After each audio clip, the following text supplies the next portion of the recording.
මේ අර කස්ටම එනවා කිව්වා ඈත් දෙකමාරට අර ටේබල් එකේ තින්ත කාලා ඉවරද? අයියා මේ මේසෙන් හදලා ඉවරයි. ඒකේ අර යට සම්පූර්ණ බඩ ටික වෙනස් කරා. වෙනස් කරා කිව්වේ මොකද වෙලා තිබ්බේ වට? නෑ අයියා යට බඩ ටික සම්පූර්ණයෙන් මලකට කාලා අලුතෙන් බඩ සෙට් එකක් ගහලා තියෙනවා. හරි ඉක්මනට ඔය ලෑස්ති කරන්නකෝ එන.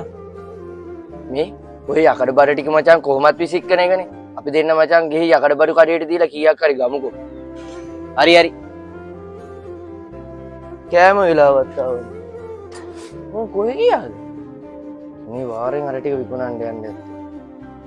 ඉතින් ලොක්කට කියලා හොඳ වැඩක් කරන්න. මේ දමිත් කොයි සුජි හිම නෑනේ. කොහෙ ගිල්ලද? ඒක තමයි අයියා මාත් බැලුවේ. ඒ වෙලේ දන්නේ. අනිවාර්යෙන් අර යකඩ බඩු ටික විකුණන්න යන්න ඇත්තේ. හැබැයි අයියා ඌ ආපුවම හොඳට දෙකක් කියන්න. ඔහොම නිකන් නම් ඉඳලා බෑ මේක. දැන් ඉතින් ඔයා මට විස්තර කිව්වනේ. ආයෙයාගෙන් අහන්න ඕනේ නෑ. දැන් බොරුවට ප්‍රශ්න වෙනවනේ ඊට පස්සේ. ඕවා කොහොමත් විසික් කරලා දානවනේ. ඔය කීයක් හරි ගත්තට කමන්නේ නෑ. මෙතන වැරද්ද කරලා තියෙන සුජි නෙමෙයි. දැන් ඔයා මට ඔය විස්තරයක් කිව්ව නේද? ඒක කිව්ව එක තමයි මෙතන තියෙන ලොකුම වැරද්ද. මේ අහන්නකෝ දමි. දැන් ඔයා මට ඔක කිව්වේ දැන් ඔයා මාත් එක්ක තියෙන අවංකකමටද? නැත්නම් ඔයාගේ පංගුවට හම්බුන්නේ නැති හින්දාද?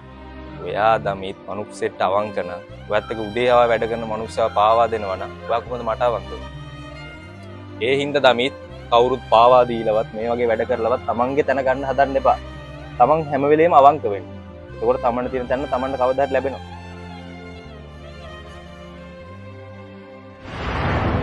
මේ මං ටක් ගාලා ගිහිල්ලා රට එක දීලා රුපියල් 2000ක් තිබ්බා. මට 1000යි උඹට 1000යි.